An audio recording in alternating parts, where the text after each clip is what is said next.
60 seconds and counting. We are go for Apollo 7 at this time.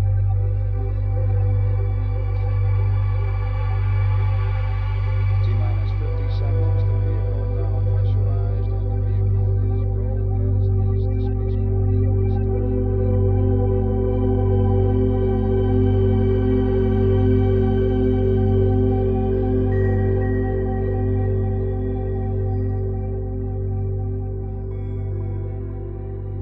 Our next guest is a civilian intelligence analyst and a psychotherapist in New York City. He received a degree in psychology from Fordham University. He's an expert in Chinese language, history, martial arts, and is an FAA licensed pilot and instrument ground instructor with 23 years of flying experience. He has studied the paranormal and UFOs for over 40 years and has published many research articles on the web exposing government cover-ups and deception in the JFK assassination. He has also written extensively to expose NASA's use of what he calls disinformation technology in suppressing evidence of extraterrestrial life and exposing the real nature and threat of the UFO phenomenon. He is currently the Associate Editor of UFO-Digest.com, and we're going to get a chance to hear quite some interesting things here, I think, today about both photographic evidence, of course, but also presence of intelligent life that has been actively operating on and above the moon for ages. He's also going to address how a breakaway civilization requires of us a breakaway level of consciousness. You have to think that it's possible first before you can actually get somewhere. That's how all ideas are formulated, how anything in our world are created. You have to imagine it first before it can actually happen, right? So if you want to create it, we have to envision it first. So his talk is called Who is Minding the Moon? Please help me welcome Robert Morningstar. Thank you.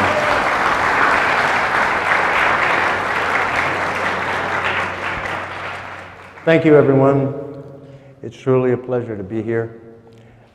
It's a big surprise for me. I expected to have been in England, but I gave that trip up because I feel that this is more important. I'm honored by Henrik and Jeroen, and I'm certainly honored to be standing here with such an outstanding group of speakers who have some of the most important information that this nation needs to hear. I was very pleased with the website and thrilled to see my statement. First statement, the truth is seamless. The truth is like a fabric. The truth cannot be ripped apart. The truth has no flaws, no gaps, no missing pieces. And my job has been, over the years, to reveal the truth. I call my presentation today The Revelation of Apollo, because what I'm going to show you today is what Apollo really found. And this has been hidden from us for 44 years, 45 years. The decision to hide these facts, because what I'm going to present to you are facts.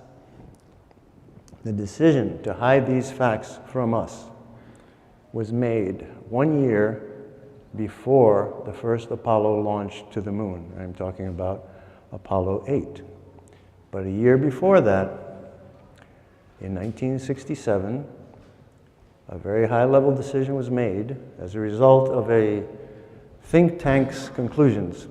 The think tank that was hired by NASA is called the Brookings Institution. And they produced a paper called On the Peaceful Uses of Outer Space. The question that had been posed to Brookings was, what should we do if we were to encounter either intelligent life in outer space, signs of intelligent life on the moon, or signs of previous civilizations that had existed or visited the moon? The conclusion of the Brookings Institution was that the world should not be told. The Brookings Institution concluded that if the world were told, it would be too destabilizing to religion, to economics, to politics. And for those reasons, the world had to be protected from this knowledge. They cite the destabilization of religion as one of the main reasons for denying this knowledge or keeping it from us. They chose to pick on the Buddhists, of all people. They said that the Buddhists would be very upset and that their religion would be destabilized if it were to be revealed that extraterrestrials exist. Now, folks, I like to say, I'm a nudist, not a Buddhist. I'm a Taoist, not a Maoist. And I'm an eagle, not a beagle. Okay? And when I see something that's patently false, I have to speak against it. Now, the idea that Buddhism would be destabilized by the revelation of an extraterrestrial presence is fatuous. Buddhism has so many gods, so many spirits, so many demons, so many wrathful deities, so many benevolent deities, if you're talking about the beneficent deities of Tibet. You understand instantly that Buddhism would be very receptive to the revelation of an extraterrestrial existence or an extraterrestrial presence. In fact, the Japanese, who are entrenched in Shinto Buddhism, have the longest historical record, official historical record, other than China's, of interaction with UFOs, extraterrestrials, and more importantly, the intervention of extraterrestrials in Japanese historical affairs. I recommend a book called The Chinese Roswell, Ludwig Herzog. This man was able to, his specialty is Asian UFOs, and he was able to journey into China to the region of the White Pyramid, which is forbidden to most foreigners. He has a very extensive account of the Japanese history with UFOs, going back to the 1700s. I would like to jump. This is going to be a time travel. We're going to be jumping time jumps, it's called. From that time, the 1700s, to modern times, there is a field of science and a field of science fiction. And in the realm of science fiction, one of the most memorable films of my childhood was a movie called The Mysterians. And The Mysterians was a 1957 Japanese science fiction story about a group of extraterrestrials that inhabited the far side of the moon and were coming down here to the Earth to abduct women and take them away to the moon.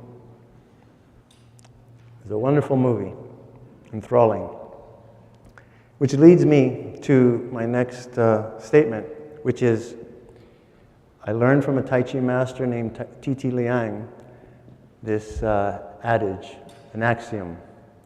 To think is to create, imagination becomes reality. And today I'm going to present you both imagination and the reality that followed.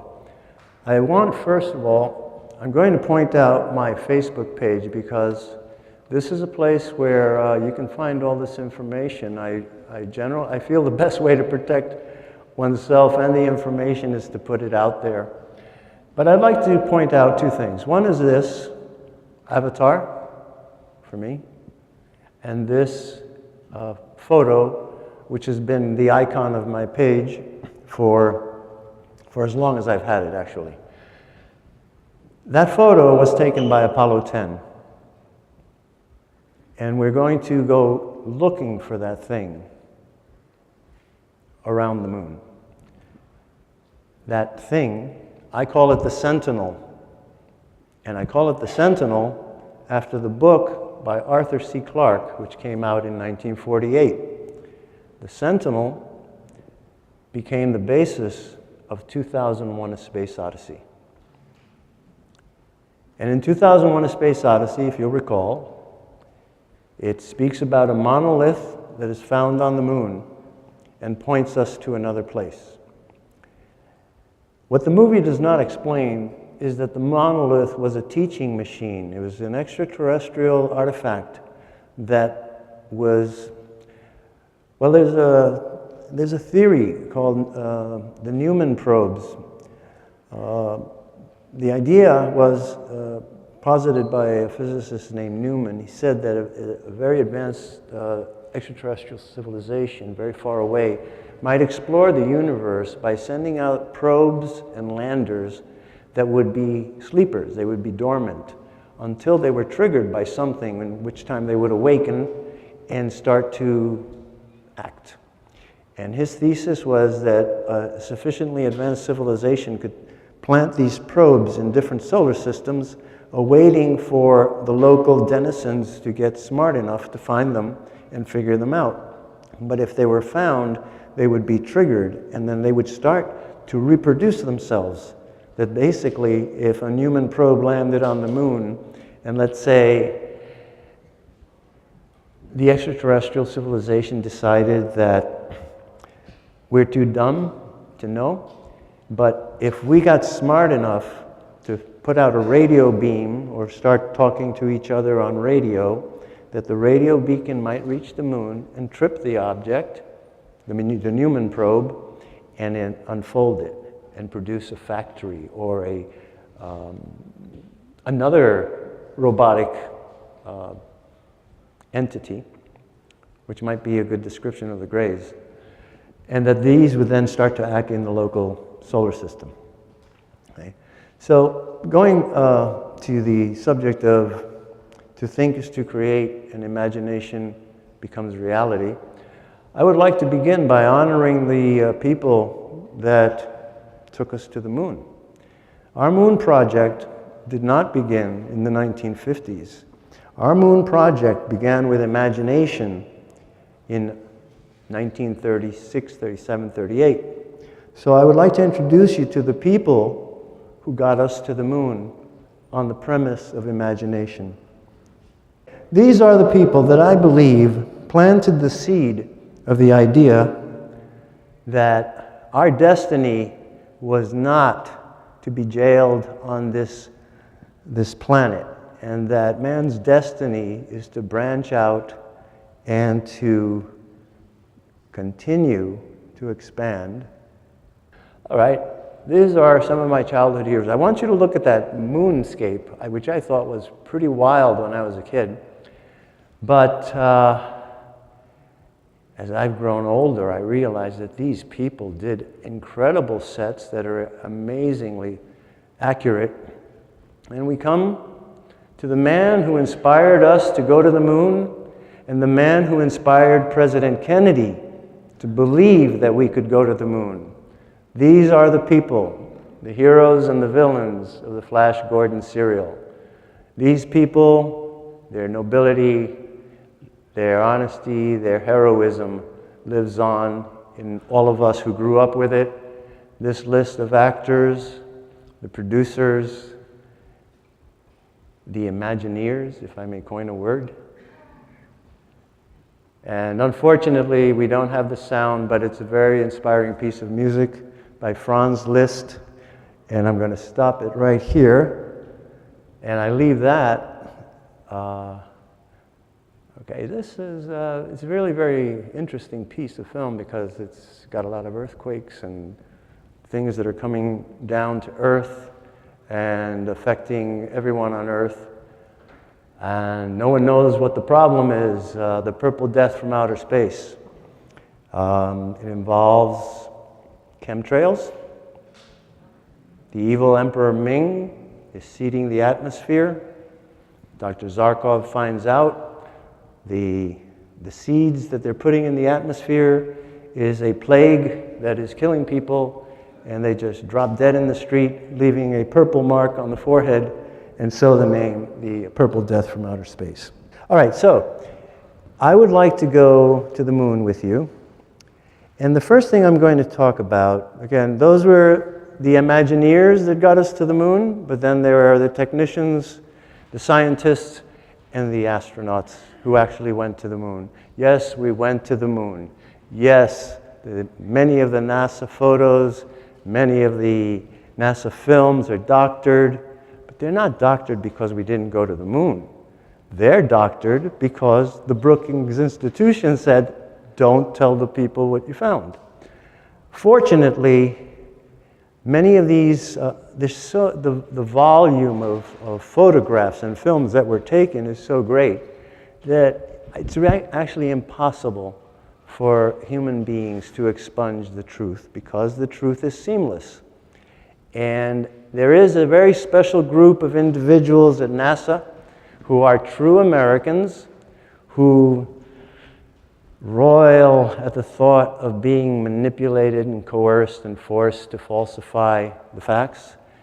And many of these people leak information. I take my hat off to Ken Johnson, Tom Van Flandern, former engineers, and a lot of unnamed individuals who, as good Americans and constitutional Americans, felt it's criminal to hide the facts from the public, and they have leaked this information. There are other individuals who didn't leak it but found it, and I'm a person who has delved into this very deeply. I actually honor and respect a very good friend of mine. His name is Edgar Mitchell, and I'd like to show you. Edgar Mitchell is the only astronaut who speaks forthrightly about most of what he experienced on the moon. They have to be like diplomats, and they are. And they say that the word NASA stands for never a straight answer. Unfortunately, a lot of the astronauts practice that except in private. But Edgar Mitchell, I had this privilege of meeting him at the Explorer Club in 2007 in New York City. And I asked him a question. I asked him to describe for me the internal structure of the crater Eucurt.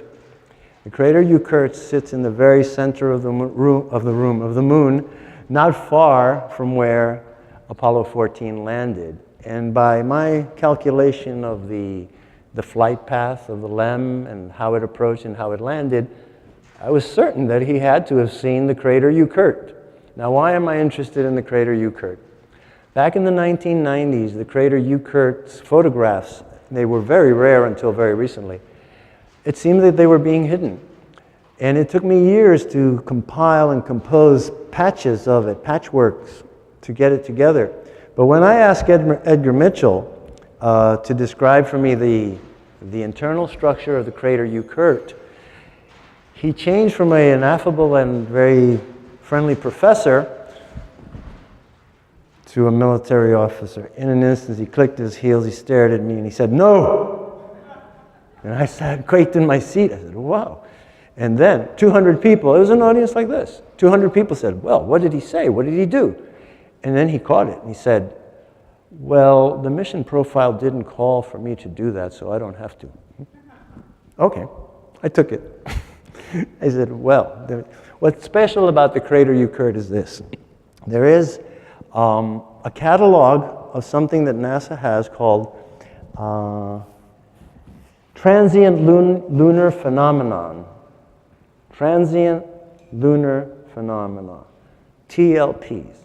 Transient lunar phenomena is their word for UFOs crossing the moon, clouds of gas that are seen to migrate across the moon, domes that appear for days and migrate across the moon, domes that appear for days and that are not there anymore. So that's a TLP. They also have a very special jargon. When we're here, they're called TLPs. When the astronauts went to the moon, they're called moon pigeons. Okay? And I'm going to show you a couple of moon pigeons today. All right. Oh, before the moon pigeons, here's where I want to go with this. I want to show you what Edgar Mitchell was able to do. And it's going to be very interesting, so it'll be worth the wait, folks, if you'll be patient with me. All right. Edgar Mitchell. I read the NASA mission reports. Edgar Mitchell was assigned a task of going to a spot in Fra Mauro, that's where they landed. And Edgar Mitchell was supposed to stand on a spot and start to take pictures for a 360-degree panorama with a 70-millimeter Hasselblad. Click, click, click, click, click, click, and so on. So I'm studying the photographs, and first of all, they give you thumbnails. They're really small. I have very good eyes. And I look at these, and then sometimes it's just intuition. But I knew the mission profile, as he called it, was to take this panorama. And as I'm going from photo to photo to photo to photo, I found that Edgar had taken 2 pictures of the same rock. And the second picture was much closer to the rock than the first picture. First of all, there should not have been a second picture. And the fact that the rock was bigger meant to me that went click, and then he went click. Okay? This is a sample. It disappeared. This is a sample. Oh, I get it. Here it is. It's the problem. So what is, okay, here's this little thumbnail here. Okay? That was what he was supposed to do. And then the rock, these are the 2 rock pictures that he took. And as a result, what he captured in the second picture is this object.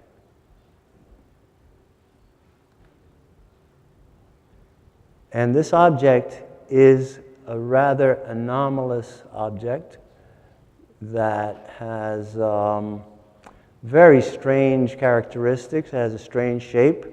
It's not the first time that I've seen it. It's a rather unusual object of undeterminable dimensions. This is a picture of what I have labeled the moon racer. And this actually comes from a photo, Apollo 15, magazine 83, photo 11 to 18. Magazine 83 was missing for 40 years.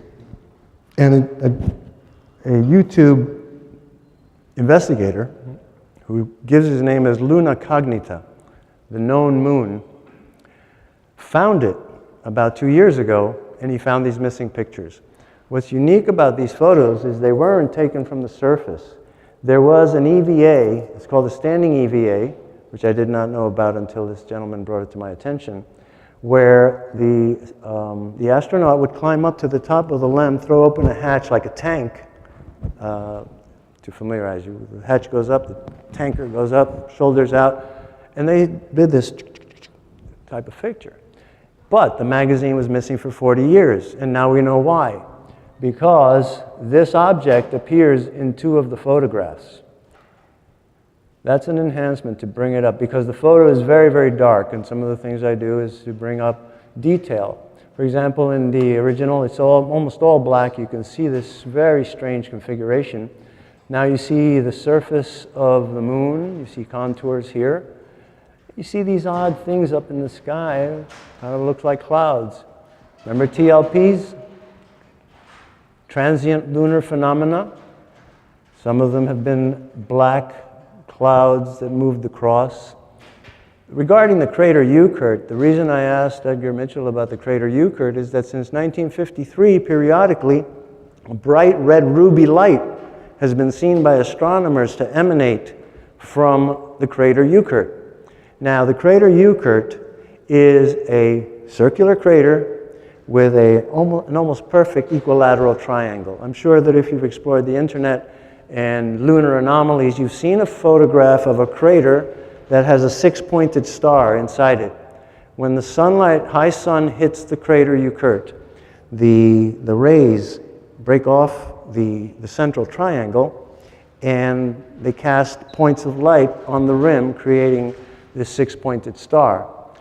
The other part is when that six-pointed star is not being shown, is that the crater Eucurt looks like the model for the eye in the pyramid. You compare crater Eucurt to the dollar bill, and you'll see the similarity of the Great Seal, the eye in the pyramid, but you'll also see our stars, the 13 stars arranged in a six-pointed star. So that was my interest in crater Eucurt. This is the other picture of what I call the moon racer. This is a photo taken by the Apollo rover. And this is Apollo 16. And as he was going by, this film is running, and I'm watching it. And this is 1/24th of a second. And I saw this appear and disappear. I captured the frame, and then I shot this off a 42-inch monitor so that it's backlit. In the backlighting, more detail comes out. And here we come to I have a problem with NASA photographs of the moon. If you study where the Apollo missions landed, you will see that the terrain is really amazing. It rises. For example, Apollo 17 landed in the Taurus Littrow Valley between the two massive mountains. One is called North Massif and the other one is called the South Massif. Now when you look at it, I have a 3D photo of it, the altitude of these mountains are immense. And yet when they land and take pictures of the surface, what you have is the Sahara, what I call the Sahara on the moon. Many of the photographs that NASA released in the 80s, 90s, into 2000, one of the things about it that really bother me is that there's no stars. The sky is black. Now, I've taken these photographs and enhanced them to bring them up as I did this one. You increase something called the gamma, which used to be called gain. Gamma, brightness, sharpness, and contrast. Those are the three functions I do. I do no photoshopping. I just illuminate what's in the dark. And as time went by, I would find these photographs, illuminate them, and the sky turned into magic marker. Things blocked out, and really sometimes very, very crude, very crudely done. So I've gotten to the habit, whenever I see that something is really black, I go into it and I bring it out, and you would be amazed at some of the details that comes out. Now, Apollo 16 landed near this crater called Descartes. Crater, high rim, jagged edges, but it looks like the Sahara. And yet, when he got into the rover, John Young took off like a bat out of hell, and I was standing in front of a 42-inch monitor, and he rock and rolled across the plains, and he was going someplace really fast for some reason. And I think it was to look for where this thing was coming from. Now, when I found this, I thought that this was something passing on the other side of the moon. I found another one about a minute later that looked like a meteor. I said, there's no atmosphere on the moon. How there can be a meteor? A meteor goes incandescent because of the friction with the atmosphere. So I was really curious about these photos, but I worked on this one, and I'd like to show you something. I believe it's the next photo, so we should be able to...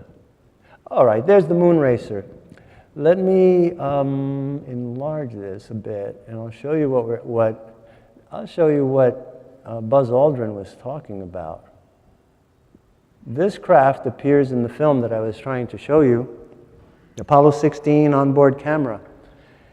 The remarkable thing about this scene is it's only 6 seconds long, but my eyes are very sharp, and I saw something coming across the moon that looked to me like Wonder Woman's airplane. Remember Wonder Woman flew an airplane that was transparent, what we would call stealth? Well, I picked up a form racing across the moon. It lasts 6 seconds, and then chop.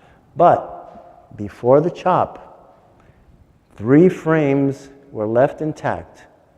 The 3 frames show this craft crossing the horizon, beyond the horizon, the next one up, 3 lights space stations light up. And this is a time capsule, friends. This is a message from the past. I talked about those NASA technicians who roil at the thought of having to hide the facts. And they're told, destroy this, cut this out, chop that film. Well, whoever was told to do that with this film did his job, but he did it very subtly, and he signed it. And the signature is this gash of a splice mark. Any of you who have worked with 8 millimeter, 16 millimeter, 24 millimeter film, you know you have individual frames. And if you're going to edit something, to do it cleanly, you cut between the frames along the black line, and you just see a jump in the film. Well, this particular film shows the 3 frames that I'm referring to. The moon racer on the horizon with that wing down in the over the moon. This one, which is clear, the third one, in which the lights light up. But the editor, when he chopped the film, he did not cut right across the bottom of the frame. What he did is he left 1/5 of the frame, the ensuing frame. He carved it out, and I took that to be a signature. That's what actually caught my eye. I could see, first of all, I saw this, but then I saw the jump. So when I froze that frame, it showed, you know, you can take an X-Acto blade and go perfectly straight. He went, and he scraped it, and then he joined it. And this is a time capsule. Somebody in NASA saw this thing and was told to remove many more feet of this thing traveling up into space after the space stations light up. And his sense of righteousness did not permit him to go all the way. They told him to cut the film, get this thing out of there, put it out of sight, but he left 3 little frames for someone in the future to stumble upon it and recognize what was there. Remember what Buzz Aldrin said, and it was quoted by Michael this morning, that their ships were far bigger than ours, faster than ours, and after they saw them, there was no question at all of a moon base or a space station. Why? Because somebody is already there, and somebody has been already there for a very, very long time. So let me continue with this slide presentation, now that we have a handle on it, and I hope the handle stays on. All right, this is the moon racer crossing the horizon. It's a very subtle picture, but in here, you can see this white is white on white, and if you have a really good eye, you see that this is that edge of the wing, the body of the craft.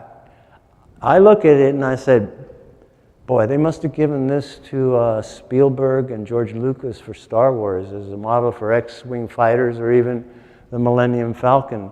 Let me just flip these 2 back and forth for you for a moment, and you'll see, you get a sense of what I'm talking about. All right? All right, now we'll continue. We'll see. Okay, this is what I was looking for. This is the same picture I showed you a few seconds ago. This beam of light rising.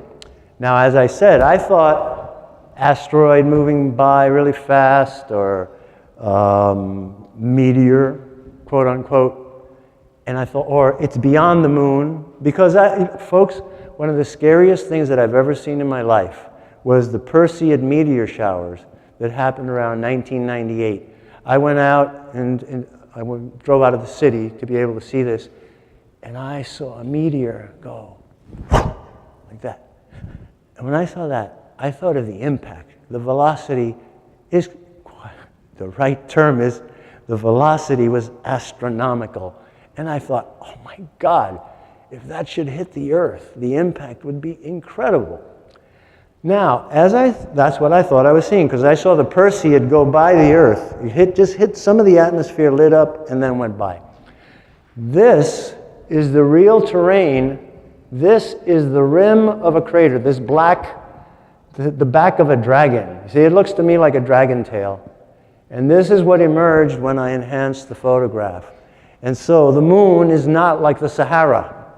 And NASA does hide terrain that looks unusual, and as you will see a little later, structures that I have found. And I will present them to you. What I will present to you today is a constellation of space stations that the Apollo astronauts encountered when they went on the far side of the moon, because it's not dark.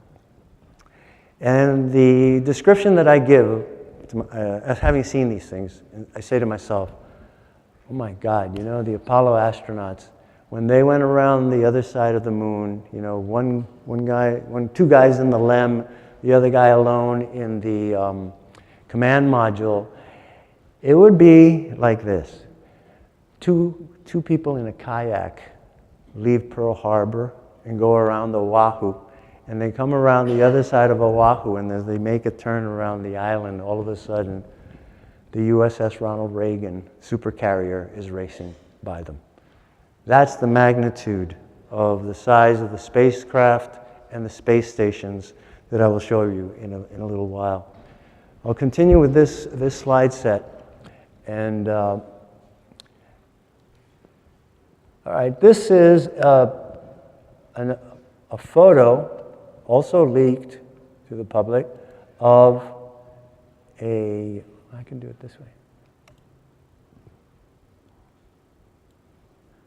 Okay, now this should look a little familiar, this shape. You see the shape here? This is an Apollo 11 photograph. The other was an Apollo 16 photograph that I showed you, the moon racer. And the previous one was an Apollo 15 photograph. Now, you'll see it's not exactly alike, but the construction, if you'll recall, the moon racer has a wing, it's kind of like an outrigger canoe. That's a good image, an outrigger canoe.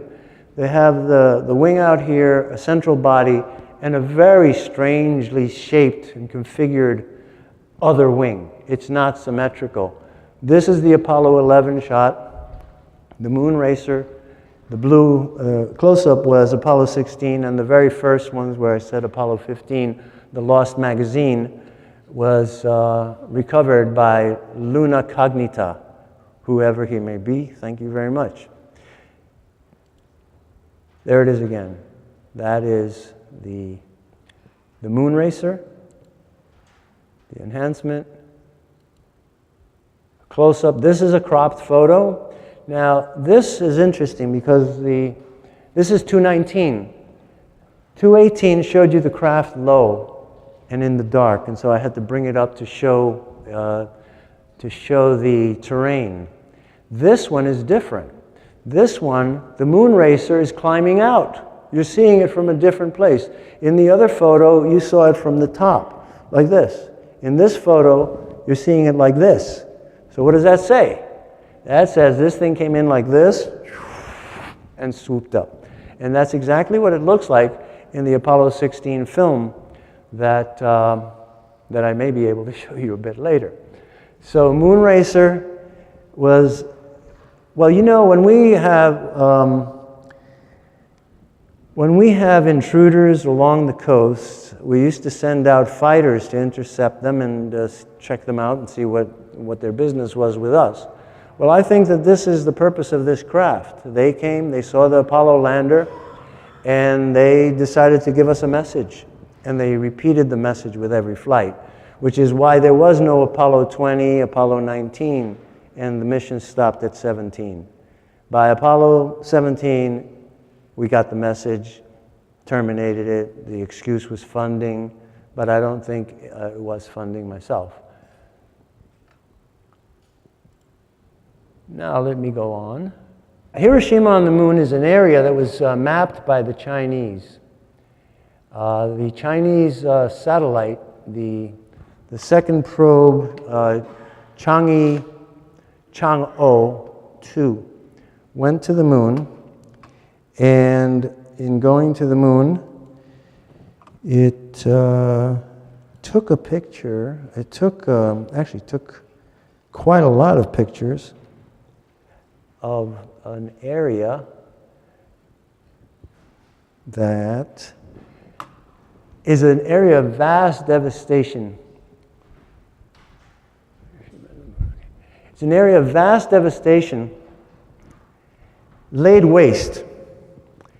And what I recognized, I call it Hiroshima on the Moon because when I was a young sea cadet, I was taken into a room by my captain, Captain Peter Luthi. I'm talking about 1958.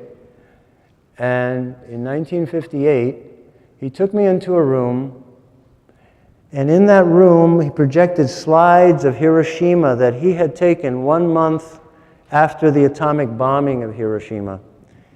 And the atomic bombing of Hiroshima was captured in 35 millimeter slides that, to my knowledge, the world has not yet seen.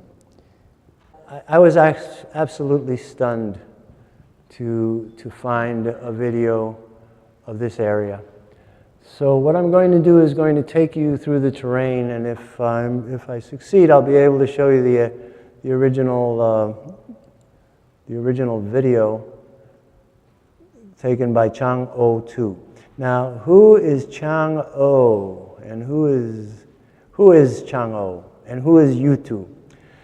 On the way to the moon, I learned about Chang-O in 1969 as we were going to the moon. And the way I learned about it was that Houston sent a message to the Apollo 11 astronauts, which many people thought was facetious. And I thought not.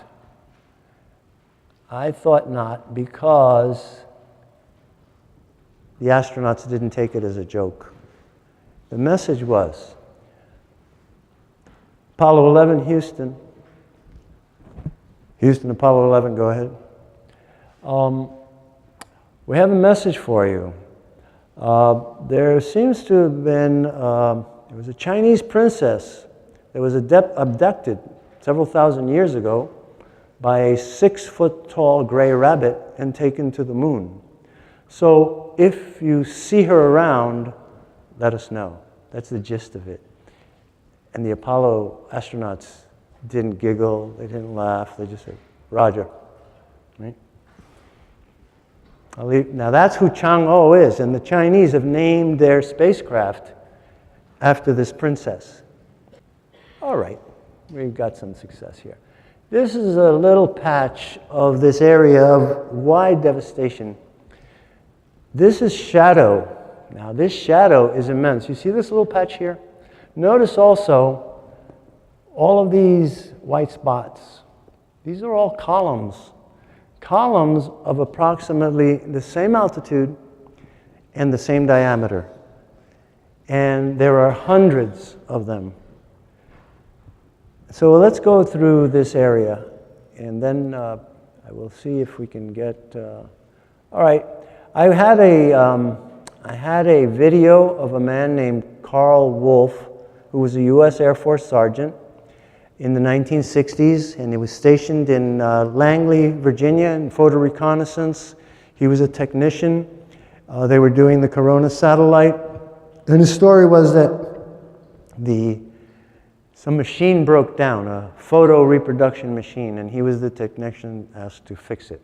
He had a high top secret crypto clearance, and he was ferried over to this special hangar at Langley Air Force Base, Langley, Virginia, and told to fix the machine.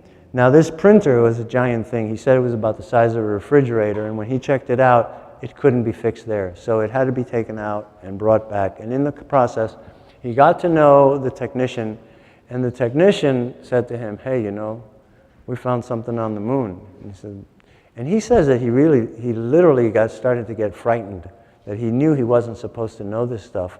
But the fellow, the technician who was telling him about it, he seemed that he was overburdened with the weight of this knowledge. And I'll tell you, the weight of solitary knowledge is a very difficult thing to bear.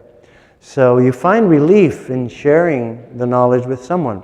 So he shared with him the knowledge that they had found a moon base and structures and buildings.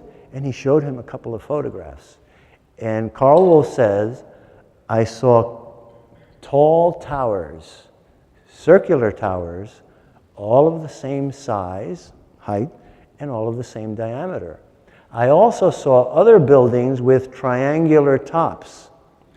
So I also see a building, quite frankly, this one here, that reminds me of the CIA building at Langley, Virginia, which, if you've seen aerial photographs, looks like a broken swastika, pardon the expression. So this is a triangular topped tower in this area, and I'm very pleased to tell you that I finally have found out where this thing resides. You see the triangular tops? Triangular tops? And then here, we're going to get into this area here a little bit later. Now, the remarkable thing about this video, there's what I call the swastika, triangular top. So we're going to get to know the terrain a little bit better.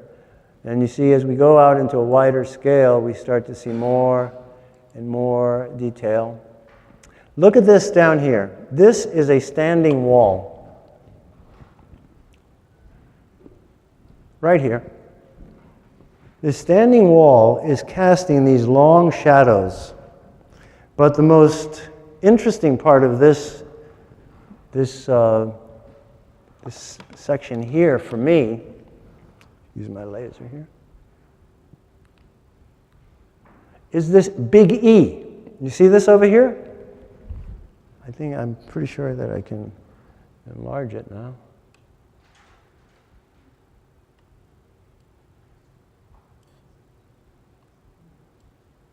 Now, this big E over here, as I call it, reverse E, is a rather unusual thing to find. First of all, it's standing upright, right? It seems to be almost like a gateway. There's a wall, right-angled here, as if this were or had been a chamber. Likewise this. I have found a lot of square craters on the moon. Square craters, rectangular craters, square craters, and other very unusual looking structures is quite plainly what I'll call them. As we come by, we go over here, we back out a little bit. All right. Okay, this is the plane. On this side of this plane, it is just leveled and rubble is strewn all over. But to the left side, or what we would call to the west, there remains an amazing infrastructure. I would also like to point something very unusual out to you. This mist here. What I have found in this area, in the Chinese Chang'e 2 satellite video, and I'll tell you folks, it is the best, clearest, highest resolution video that I have ever seen of the moon.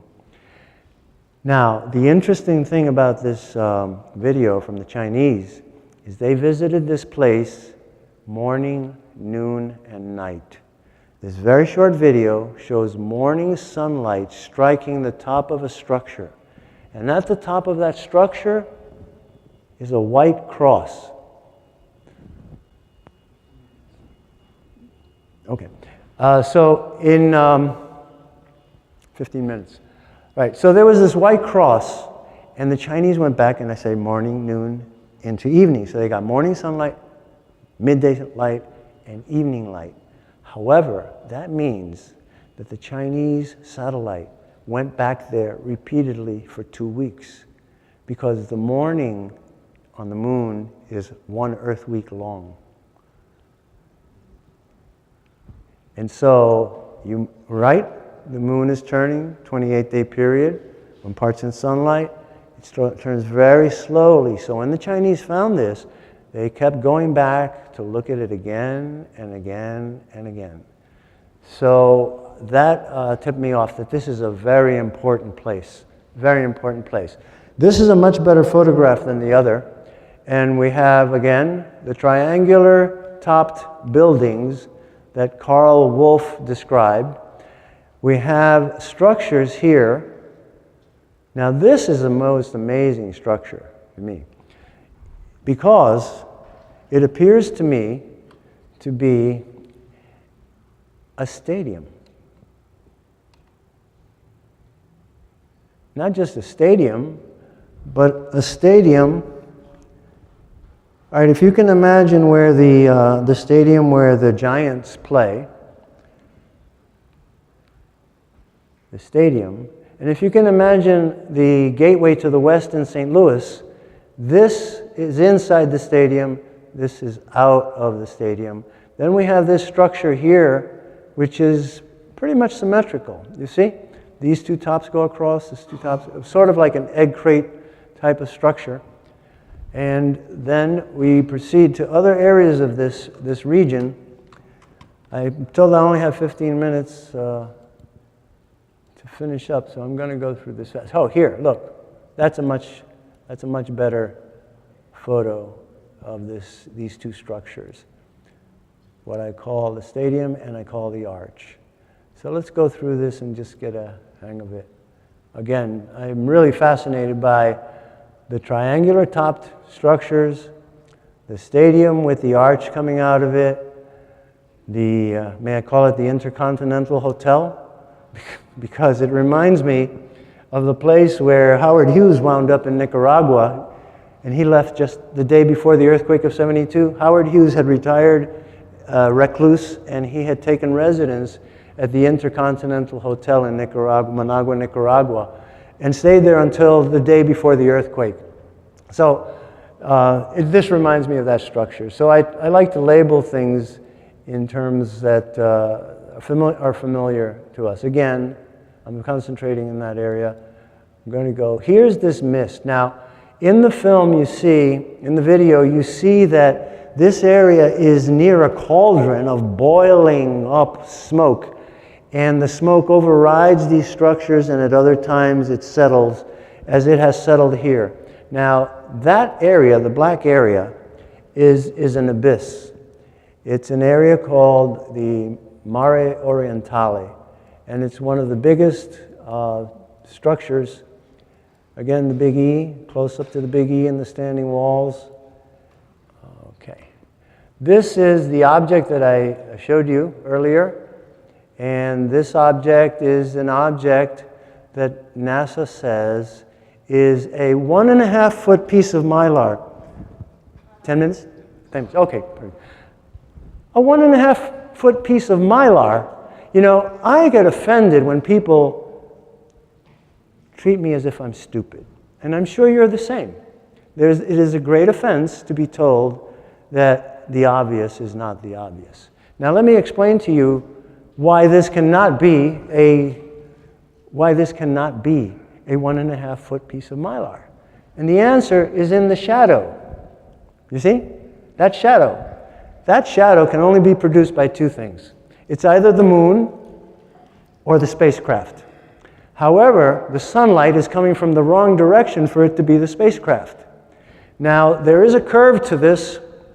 Now, if you take that curve and finish off the circle, you'll find that this wedge is approximately 10 degrees of arc.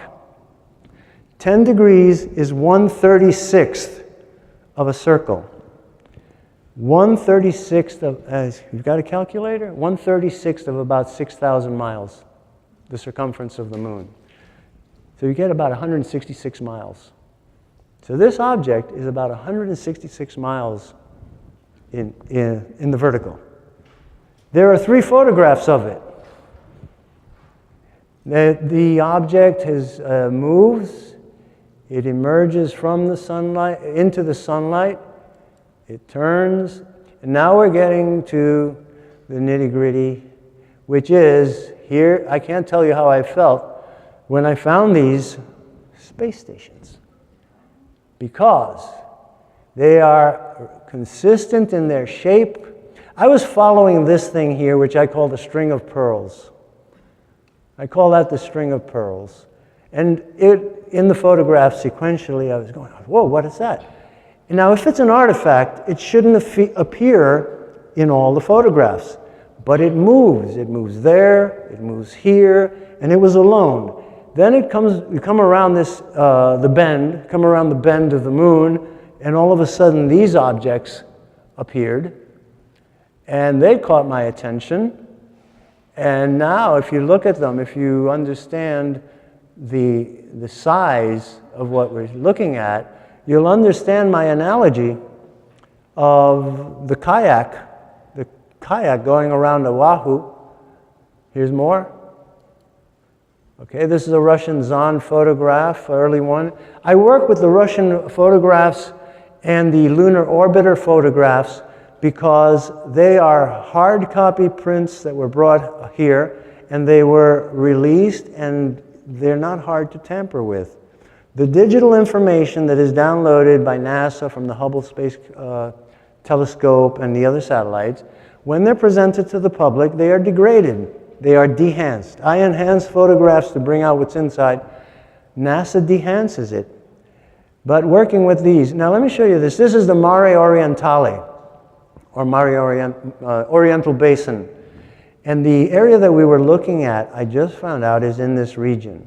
Now, the reason I've been interested in this region is that I found a tower there that is awesome. It's called the Ellerman Crater. And that's what got me curious about this area. I believe I can go up one more and get you to the constellation of space stations. I'm really racing. Okay, here we go. Let's see if we can get this started. All right. This is what I really came to show you. And this was one of the big shocks of my life. This I named Big Ben on the Moon. This is a tower that appears in Apollo 17, Magazine M, photograph 2366. This tower is 365 miles away from the camera. This is a close-up. It's cropped. How much? 4 minutes? Okay, let me just see if I can get to the full.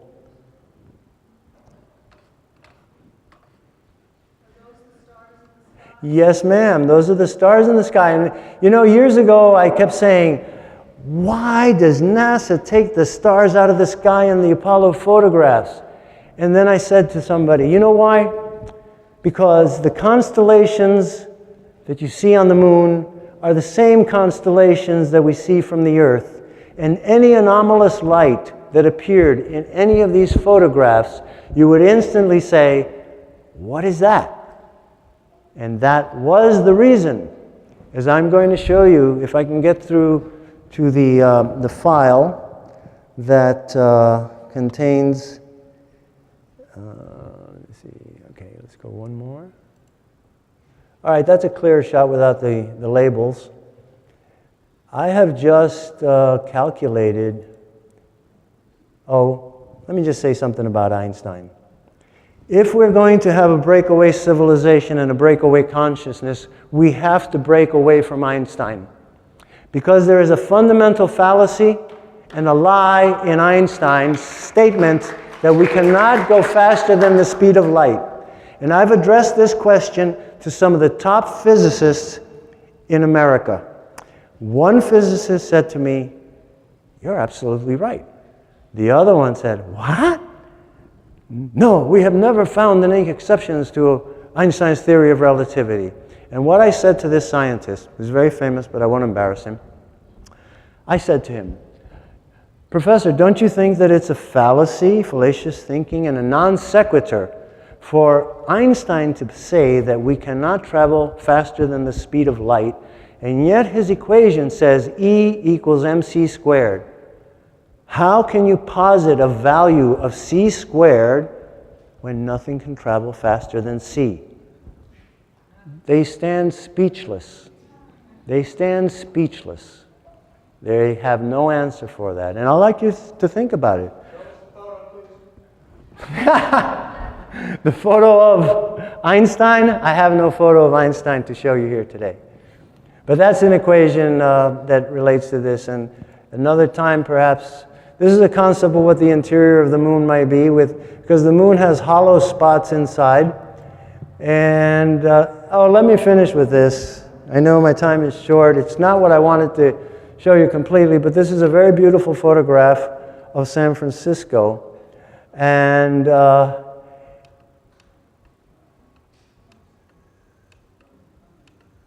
There's something flying over San Francisco over here, folks. And it's not a 747. And now it's a 1.5 foot piece of Mylar. The problem is that I have two pictures of this, and they both show this object. Oh, there it is again, look. So this was the surprise. You see my setup, I had a nice show for you. Technical glitches do these things to us, but look at this one. So where is this breakaway civilization, folks? It's right over our heads. But we don't look up, or not all of us look up. I know Jeff Krause of MUFON looks up. Thank you. Thank you, Jeff. So there it is. This is your neighbor. This is the company we keep here in San Francisco. Let's see what else I can finish up with. If I have one more picture, let me just finish. But maybe we'll leave it at that, and if there's another time when we can get this fixed, I will try to do the presentation again. Okay? All right. Thank you very much. Thanks, Robert. Thank you. Thank you, Robert. All right, thanks, Robert.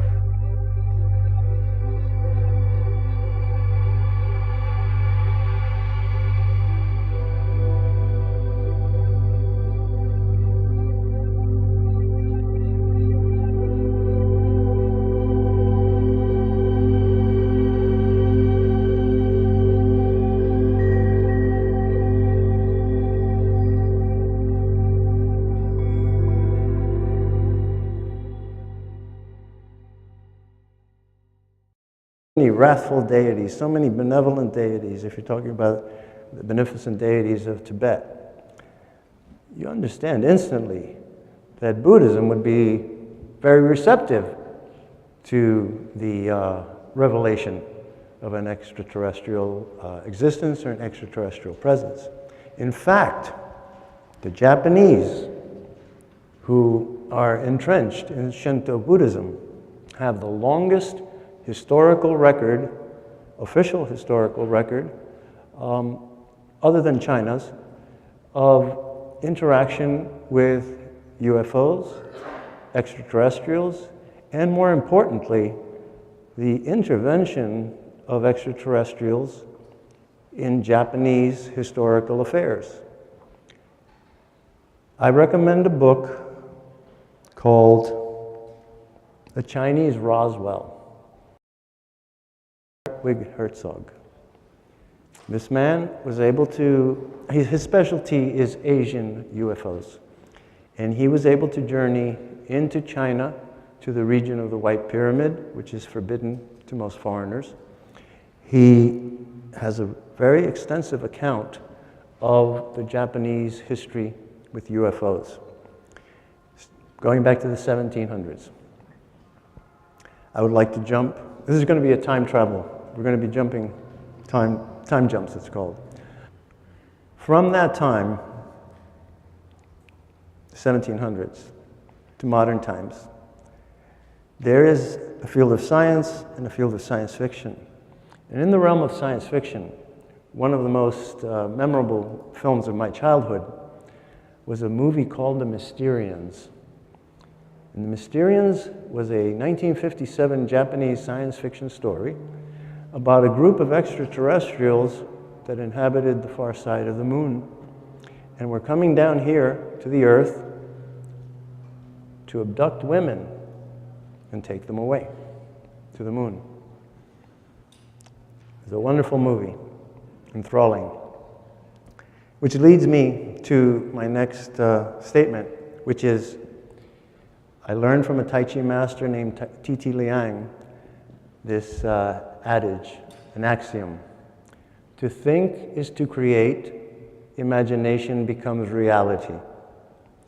And today I'm going to present you both imagination and the reality that followed. I want, first of all, I'm going to point out my Facebook page because this is a place where you can find all this information. I feel the best way to protect oneself and the information is to put it out there. But I'd like to point out two things. One is this avatar for me, and this photo, which has been the icon of my page for as long as I've had it, actually. That photo was taken by Apollo 10.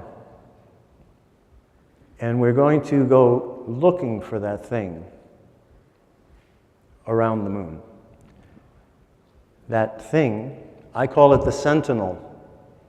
And I call it the Sentinel after the book by Arthur C. Clarke, which came out in 1948. The Sentinel became the basis of 2001: A Space Odyssey. And in 2001: A Space Odyssey, if you'll recall, it speaks about a monolith that is found on the moon and points us to another place. What the movie does not explain is that the monolith was a teaching machine. It was an extraterrestrial artifact that was 60 seconds and counting. We are go for Apollo 7 at this time.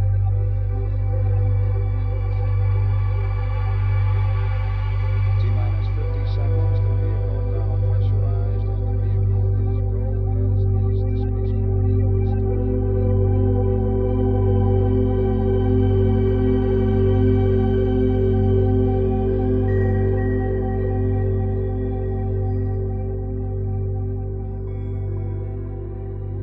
Our next guest is a civilian intelligence analyst and a psychotherapist in New York City. He received a degree in psychology from Fordham University.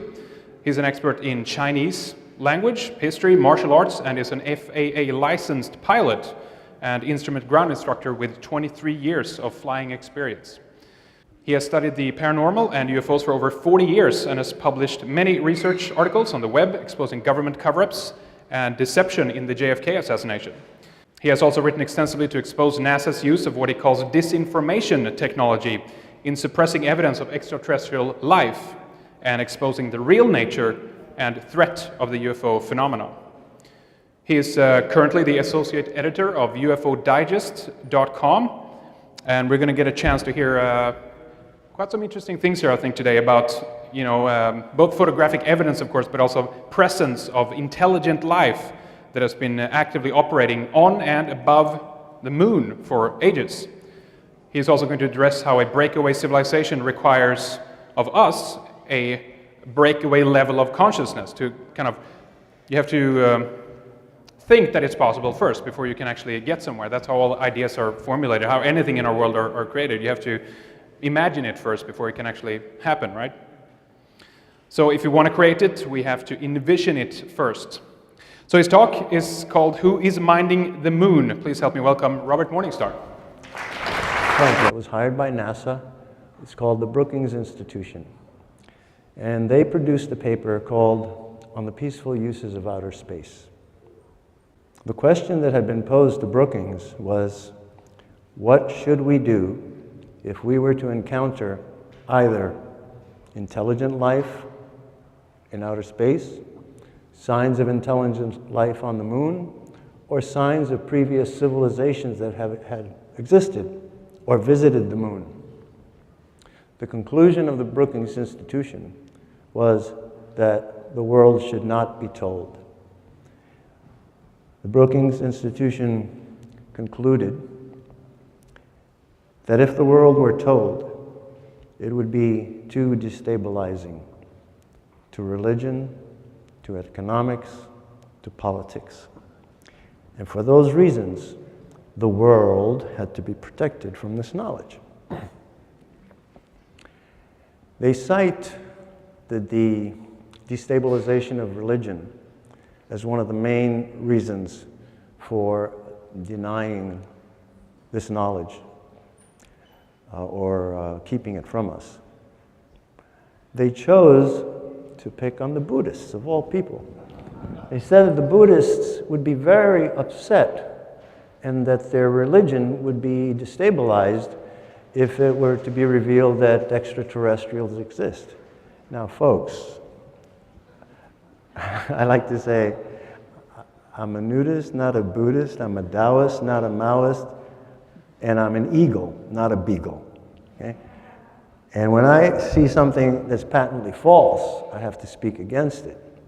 Now, the idea that Buddhism would be destabilized by the revelation of an extraterrestrial presence is fatuous. Buddhism has so many gods, so many spirits, so many demons, so many...